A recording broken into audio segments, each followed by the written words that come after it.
Welcome to High Impact Live. I am Laura, and we have a special guest today. Travis and I were talking on Monday about the pros and cons of working remotely, and our special guest, Matt Denny, is here to dive a little deeper with us and talk about how it's impacting his organization specifically. Matt and I met, and Travis, the three of us met at the Speakeasy in Nashville with Steve Sims, and he is an amazing man and doing incredible things. So I'm looking forward to hearing a little bit more about what you do at Naval Agility, Matt. Help us understand this cool venture you're on. Yeah, sure. What's going on, Laura? Super happy to be here. And I love that while this may look planned, Laura texted me like an hour and a half ago. And that's how I like to live my life personally. I leave lots of blocks open for whatever will pop up. So yeah, my name is Matt Denny, Mohawk Matt, not sure why. Um, and I work for an organization in the DoD, Department of the Navy specifically, and it's called NavalX, or Naval Agility. And I'm the Chief Marketing Officer here.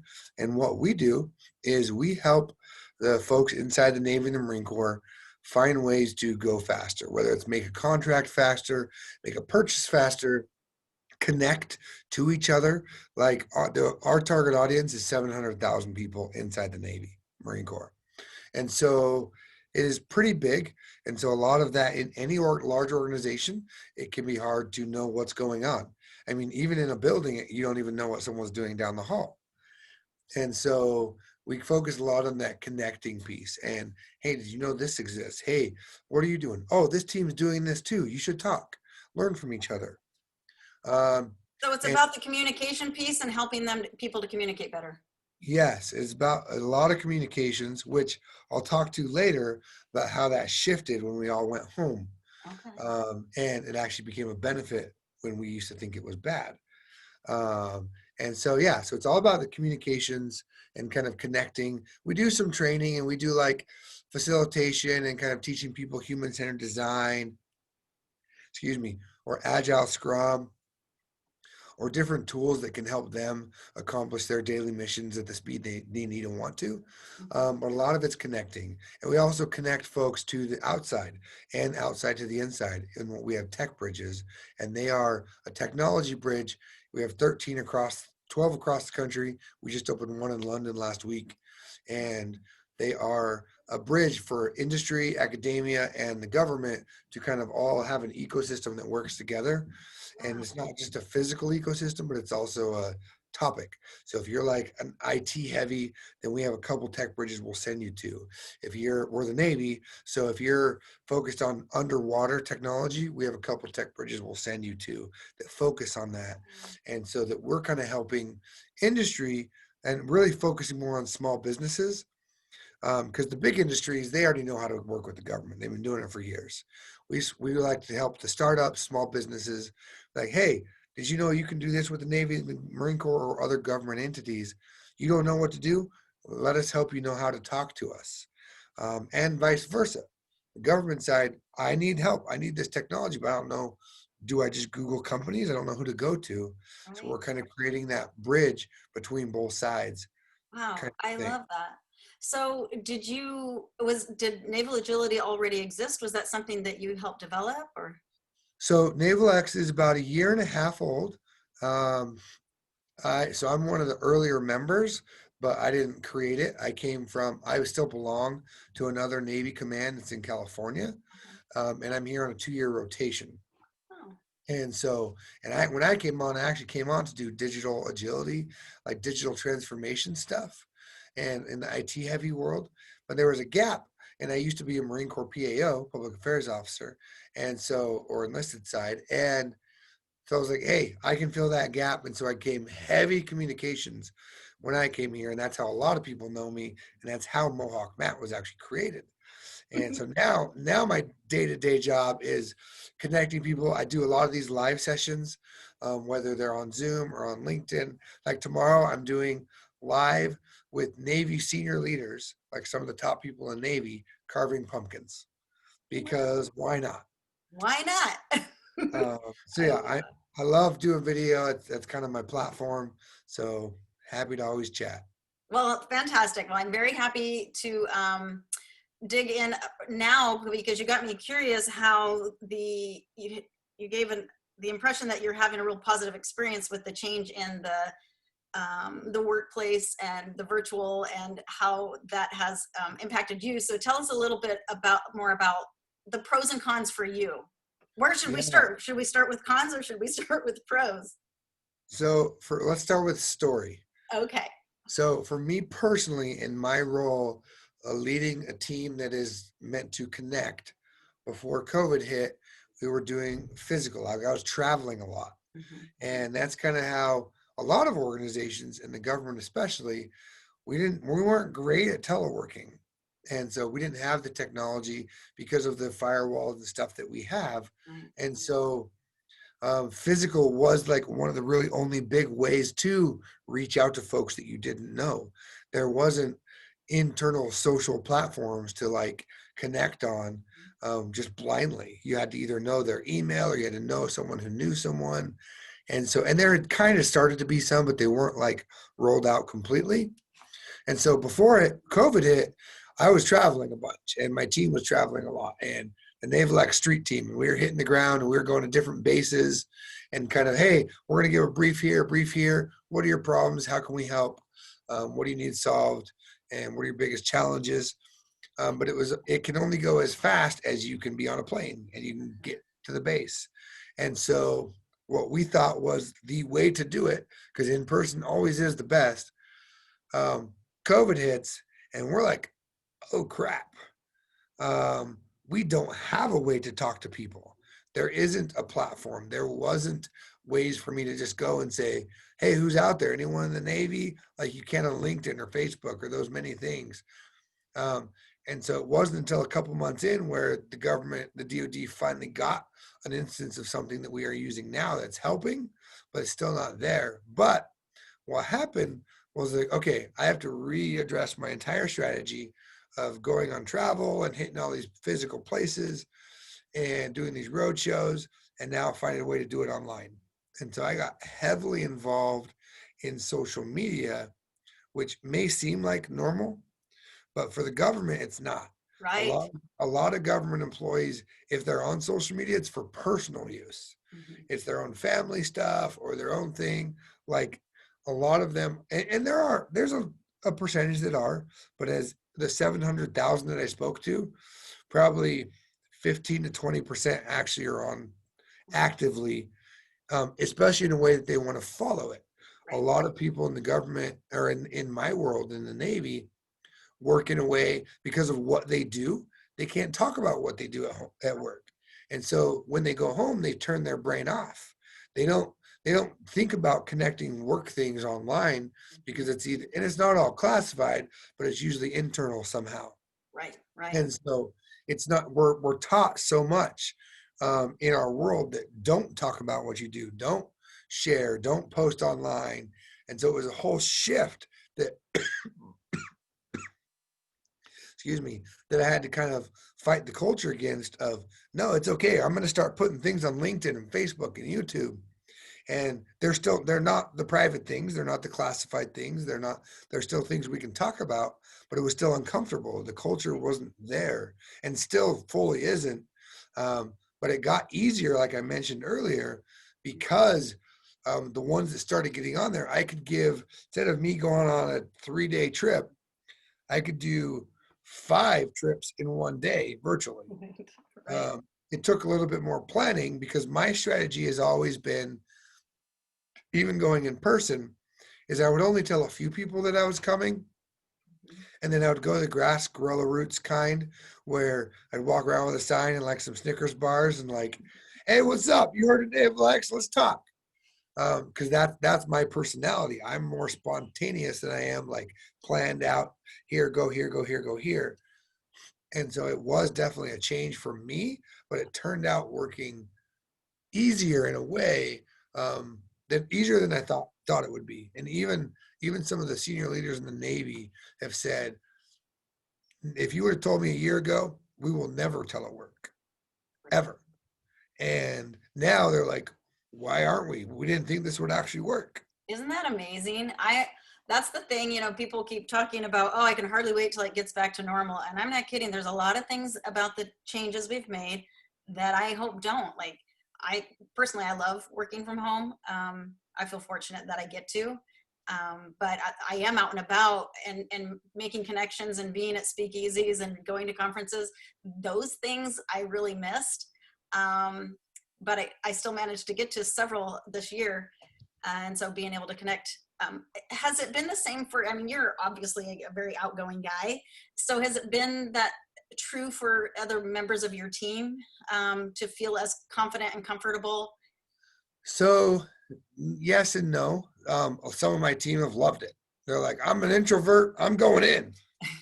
And they just kind of went in their holes and did their jobs. And others that are extreme extroverts, Mhm. actually, while they struggled with the not being around people part, they Mhm. actually were more productive because they Right. talked less. Because and not in a bad way, but they want to talk all the time. Yeah. And so, like, I had a coworker who would always be work. He'd go to work, come to work, and then he'd go home, spend like 5 hours with his family, and then he'd get on and do his email all at night. Mhm. And now he doesn't do that because he works from home and he's not talking all day long. Right. Right. And so it changes. There's some things that, while things they may have missed or they'd miss, they like in some other ways. And I'm physically at work now, and our building, we're about 40%. And when I say 40%, there's only about 20 people in the building total. So there's Wow. about 5 or 6 of us here. Some days there's an event that we do and there's like 30, but we're in a huge 4,000 square foot facility. So 30 is pretty spread out. Right. So yeah, So do you get to it choose who works from the workplace, or is it, how so do you know if you're, I mean, is we it we have required? enough. It's not a requirement. Anyone is still very.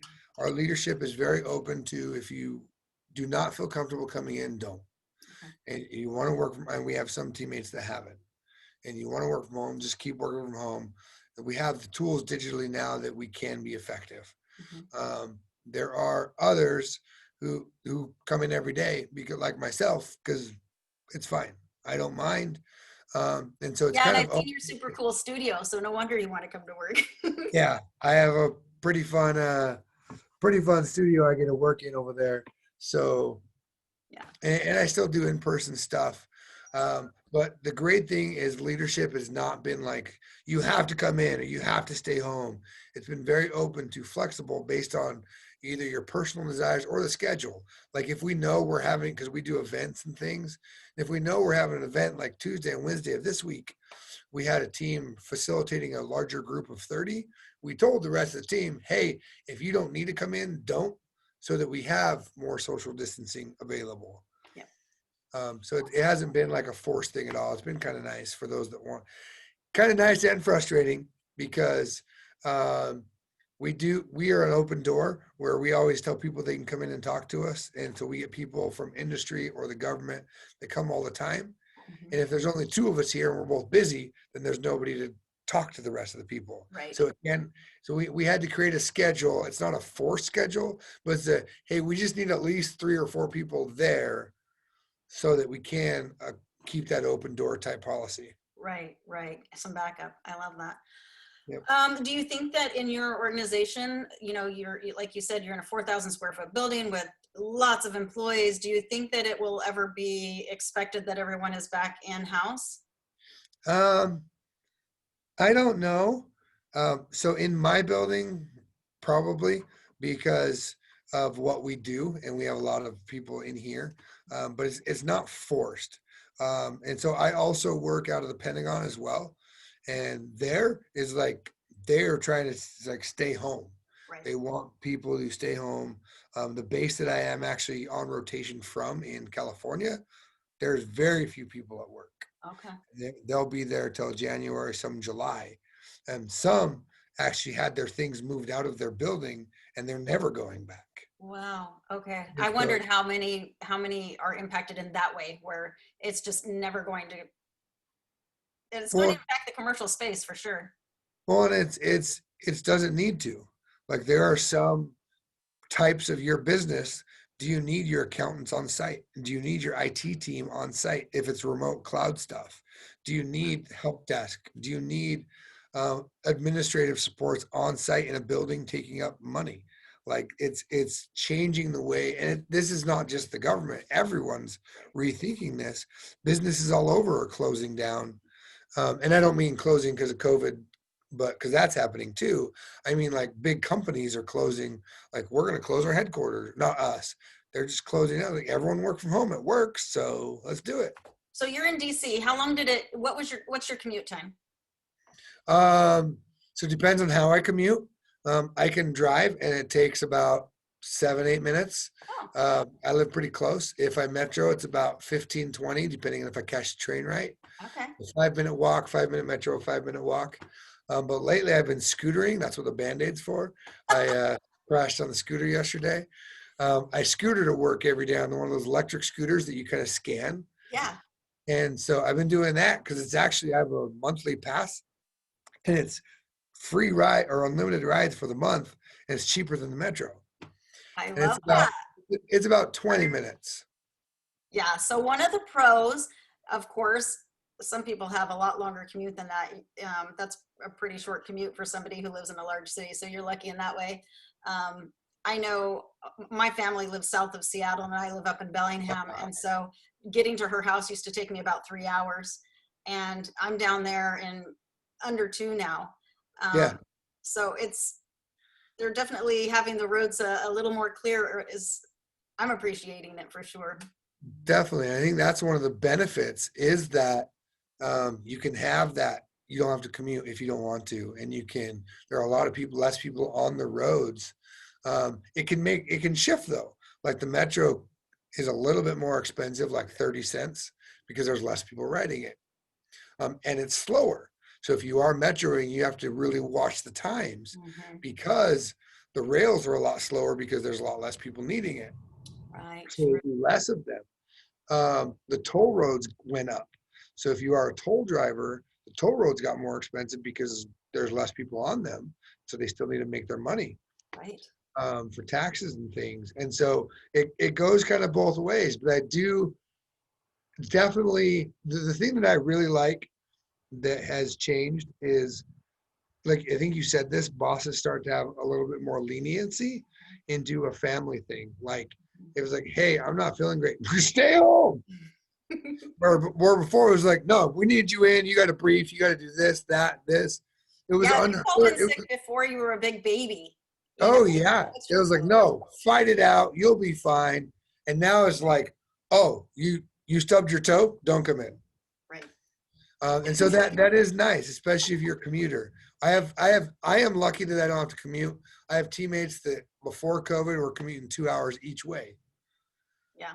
And so it is a nice thing. I will say one thing that is a con of a teammate who has kids and working virtually because the schools are closed. Mm-hmm. If the schools were open, it would be a lot easier. But his daughter's now home, so they both have to work virtually and put their daughter through virtual school. So Which is that's really insane tough. and almost impossible. My daughter is having to do the same thing, and she's trying to work her own job. And the kids, it's not just like it's a small block of time. Like they're on and off of Zooms all day. You come off the Zoom, you do this while you're off, you go back on, and so it literally consumes your entire day. How you're supposed to do anything, I have no idea. Well, and I think that's everyone. Like I do a lot of these and I love doing online stuff, but it can get fatiguing staring at a screen. Yeah. It's different than talking in person. I think Zoom fatigue, a lot of people call it. And it's Yeah. you talk that much before at work, but because you're in person, it takes some of that layer off. Now on digital, it feels removed and it's like, oh, it feels like a meeting instead of like a conversation. Yeah, and I think a lot of it is just the space, right? So you can't move from the space when you're visiting at work. You know, you're kind of doing other things. You're moving around.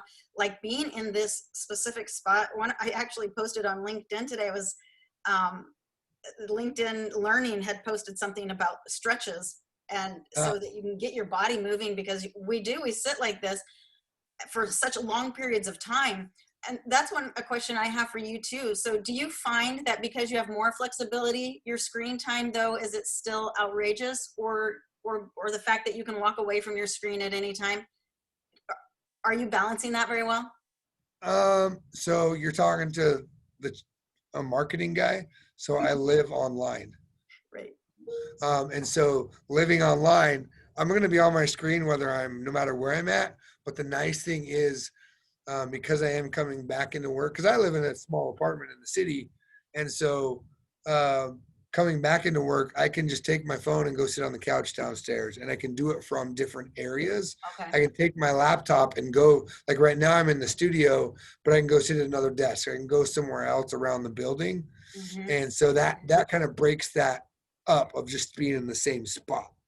Yeah, I think that's one thing I'm not doing very good at is the bouncing from device to device. I kind of have my set space when I'm in my home office, and even when I'm traveling, I set up kind of my workspace, and so I find Yeah. myself still this screen time in this same position over and over again. So I need to really improve on using the various devices so I can get up and be out and So about. let me ask you. So what have you found has been either your biggest success or struggle since this all started? I would say success, couple of different successes. One is I have been able to be like power focused. And I really love that. I love working from home, and I have actually moved my office space 3 times in my house.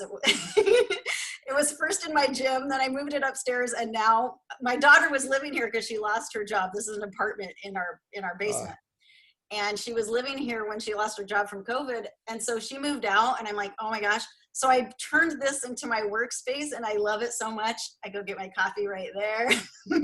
nice. um, but I really have loved the super focus that I've been allowed to have. The other weird thing though that you said about family is because it's in my home, my family, they don't live here now, but they come over more often. And so I feel like my time with them is more intimate and purposeful. Um, and Travis and I, as you know, we work together.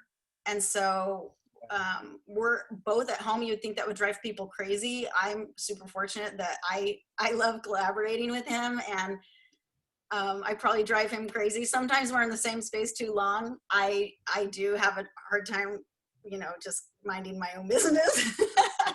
But I would say probably the biggest struggle would be honestly that I like it so much.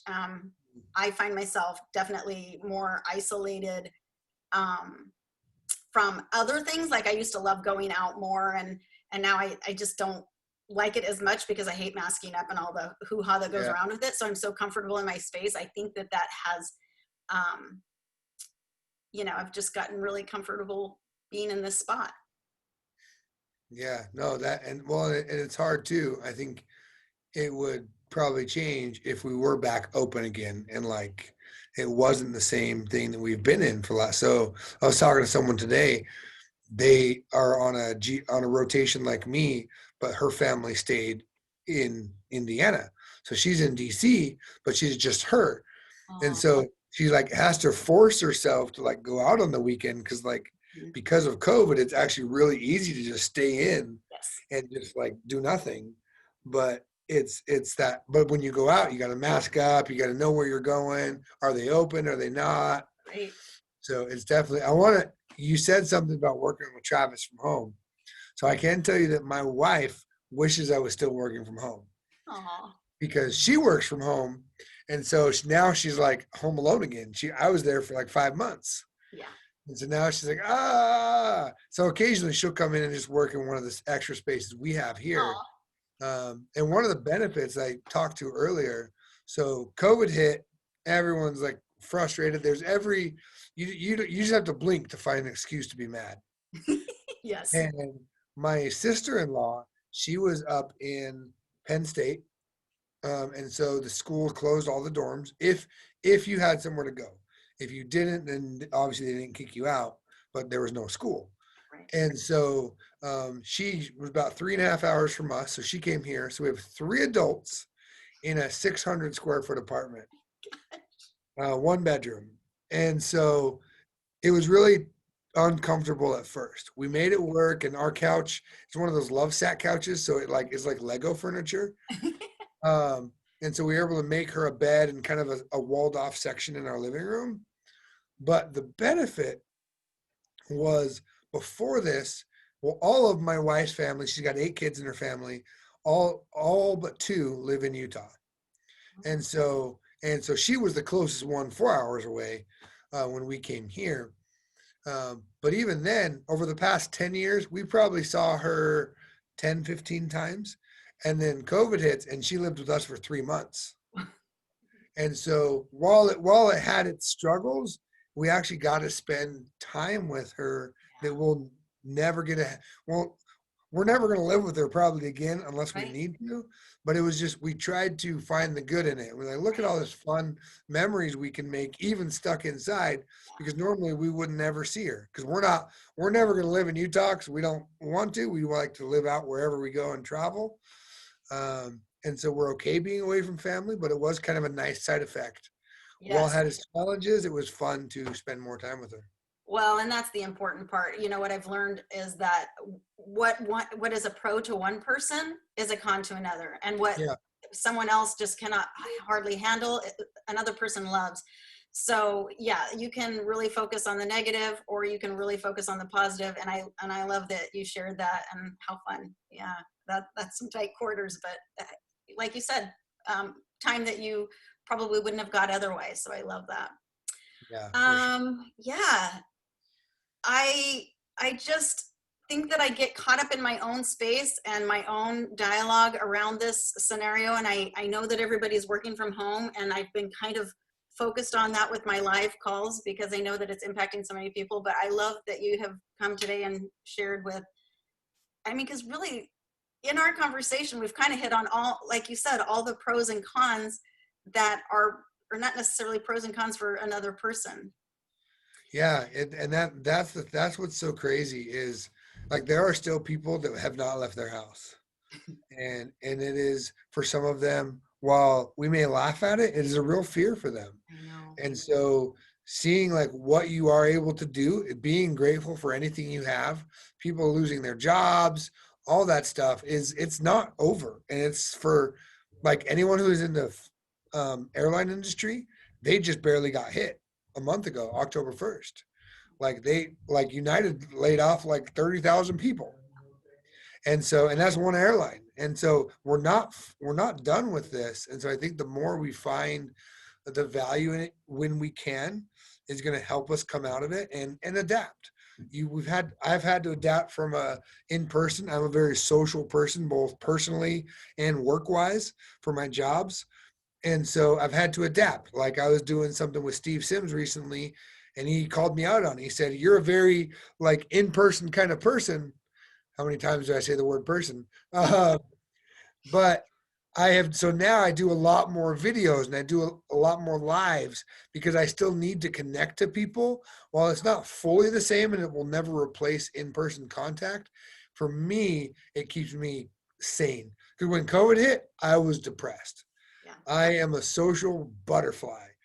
And I was like, not only all the stress didn't worry me, of all the changes. And yeah, there's a little bit of fear, but it was mostly just I need people. I feel when I'm sad or down, I go to the store to talk to people. Like I don't recharge at home. I mean, I do. I like a good Netflix show at home. Don't get me wrong. But if I'm down, I recharge with people. I don't recharge by myself. Yeah, that's how Travis is, very much so too, which has been kind of cool because I think that's why we've maybe connected so well during this time, is Hmm. because I'm his only person. So it's been good. And you're right. There are a lot of people who are impacted in ways that they don't even really have the blessing of small tweaks, or Yeah. adapting is pretty extreme for them. Like they may not even have their job, or they have kids at home that they adapting to all of that is so different. So it's easy for us to sit here probably and tell about the pros and cons for us, but I do recognize that there are many out there who are still greatly impacted and will be for many months to come. So I appreciate you mentioning that. Yeah, and I think it's all how you get hit. Everyone has been hit in some way or fashion. Some may seem superficial, but they affected people. Right. Some may be more serious, like losing jobs and families and stuff like that. Everyone has been hit. I think it's all about how you react. Yep. And if you're forced to work remotely now, it's about how you do it. You can find ways to make it work.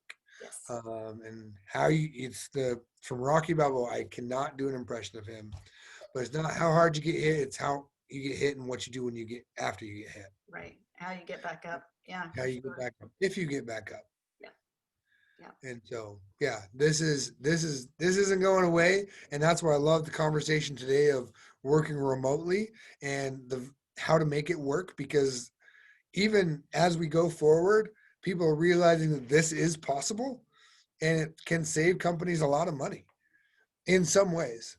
And so I don't think it's going away. And I think it's opening up opportunities that you can find other jobs in California and still live in Florida. Yeah, I'm amazed at how much is opening up and the possibilities. Like you said, him saying a year ago he never would have dreamed for a half a second that you guys would be working virtually, and now it's just a norm and a mandatory scenario for so many. So I know that Matt has to check out here very quickly, so I just wanted to thank you so much for coming, and please reach out to Matt. He's on Facebook, Matt Denny, Mohawk Matt. He's on Facebook and LinkedIn, and either one of us would be happy to help you adapt and come up with ideas for making your life amazing. So please reach out if you so desire. Yeah, it's Mohawk Matt Denny everywhere. On Instagram, LinkedIn, Facebook, Twitter, Triller, TikTok. I use the same username everywhere. I was talking to Amy today about what happens when you're 80 and you lose all of your hair. Do they have Mohawk toupees? So I'm working on some 3D printing options. I have about 12 3D printers next door to me. And so I joke, and I really am. Like, that is a real fear. When I became Mohawk Matt, so I've had a Mohawk off and on for like 10, 15 years, minus my chunk in the Marine Corps. They didn't allow it for some reason. And so I was already used to a Mohawk, and I've had it solid for about a year and a half, but it wasn't until January of this year where I actually became Mohawk Matt. And so now it's like a brand and a thing. So now my wife was like, "Oh, you're never going to cut it, are you?" I was like, "Nope." Nope. So I don't know. I'm more hair conscious than I've ever been, because it's part of who I am now. Right. Before, it's like, I'll just shave my head. I didn't care. And so now it's like, oh crap. Well, you have it. What happened when no salons were open? Do you just trim it yourself? Oh, I only do it myself. Oh, I've done it myself for years. Yeah. Oh no, it's all. I have a buzzer that if it gets too long, I'll buzz, and then I've got scissors, and I'll do it like it is now, and I'll just kind of clip, and then so for about 3 days, it's kind of flat and funny looking, but it works. And no, I do it all myself. Well, it And looks fantastic. Luckily for me, I'm already balding here, so I don't have to shave any of this part. Yeah, perfect. Well, I'm contemplating, I went really short there for a bit. That wasn't any easier because once the salons closed, when you have to get your hair cut every 4 weeks. So I've just been letting it grow.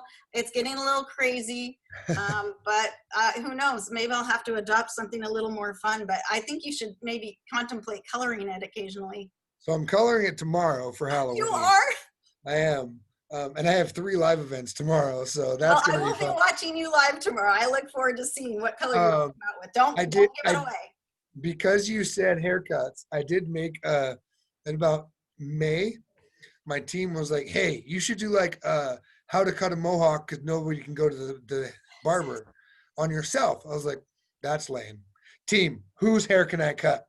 And I got a teammate who agreed to it. And so there's a video on YouTube and everywhere else of me teaching like how to cut a Mohawk Matt Mohawk.